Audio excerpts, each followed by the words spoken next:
আল্লাহ নবী বলেন, ইযা বালা আহাদুকুম, তোমাদের কেউ যখন প্রস্রাব করে, ফালা ইয়াখুযান্না যাকারাহু বিয়ামিনিহি, সে যেন তার ডান হাতের মাধ্যমে লজ্জাস্থান স্পর্শ না করে।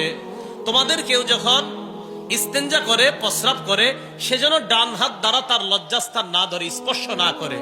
ওয়ালা ইয়াস্তানজিয়া বিয়ামিনিহি, ডান হাত দ্বারা যেন ওই ইস্তেঞ্জার জায়গাটা, অপবিত্র জায়গাটা যেন ডান হাতের মাধ্যমে পবিত্র না করে। আর ডান হাতে আপনি পানির জিনিসটা ধরতে পারেন, কিন্তু আপনার লজ্জাস্থান বা অপবিত্র জায়গাগুলোতে যেন ডান হাত না লাগে। কথা মনে থাকবে তো? এটা হলো 12 নাম্বার। তাহলে বাম হাত দ্বারা। 13 নাম্বার, ইস্তেঞ্জা করার সময় যারা ঢিলা ব্যবহার করবেন, কমপক্ষে 3টা ঢিলা ব্যবহার করবেন। কয়টা? 3টা। যদি মাটির ঢিলা ইত্যাদি আর কি ব্যবহার করা হয়, তো ঢাকা তো টিস্যু ব্যবহার করা হয়। গ্রামগঞ্জের মাদ্রাসাগুলাতে এখনো আছে। হযরত মনে মেঘল পড়ছেন না? মেঘল তো আছে এখনো।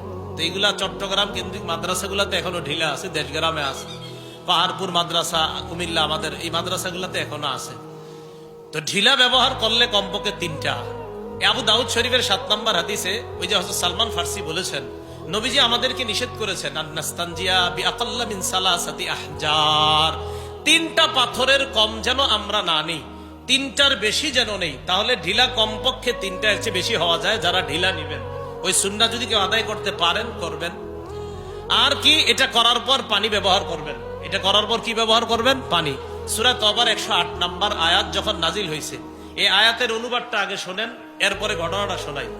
আল্লাহ পাক রব্বুল আলামিন বলেন, আউযু বিল্লাহি মিনাশ শাইতানির রাজীম, ফীহি রিজালুন ইউহিব্বুনা আন ইয়াতাতাহহারু ওয়াল্লাহু ইউহিব্বুল মুত্তাহহিরিন। আল্লাহ পাক কোরআনের মধ্যে জানায়া দেয়, অমুক এলাকায় মসজিদের মধ্যে একদল মুসল্লি আছে। এই মুসল্লিরা এমন, যারা পবিত্রতা অর্জন করতে পছন্দ করে। আল্লাহ পবিত্রতা অর্জনকারীদেরকে ভালোবাসেন।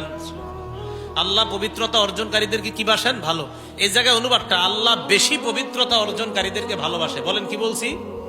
বেশি বেশি পবিত্রতা অর্জনকারীদেরকে ভালোবাসে। এই আয়াত নাজিল হওয়ার পর নবীজি গেছে কুবা এলাকায়। এলাকার নাম কুবা। এই কুবা এলাকায় যাওয়ার পর নবীজি কুবাবাসীদেরকে বললেন, তোমরা এমন কি আমল করো, কিভাবে পবিত্রতা অর্জন করো, যে তোমাদের ব্যাপারে আল্লাহ কোরআনে আয়াত নাজিল করে দিছে। তখন তারা বললেন, ইয়া রাসূলুল্লাহ, আমরা ঢিলা ব্যবহার করার পর পানির মাধ্যমে ভালোভাবে পবিত্রতা অর্জন করে নেই। আল্লাহর নবী বললেন, তোমাদের এই পবিত্রতা ডাবল হওয়ার কারণে আল্লাহ তোমাদেরকে অধিক পবিত্রতা অর্জনকারী বলে কোরআনে আয়াত নাজিল করে দিলেন। তাহলে অধিক পবিত্রতা অর্জন করা। তাহলে টিস্যু যারা নিবেন, নেওয়ার পরেও পানি নেওয়া। টিস্যু নেওয়ার পরে কি নেওয়া বলেন? পানি নেওয়া। এটা অধিক পবিত্র।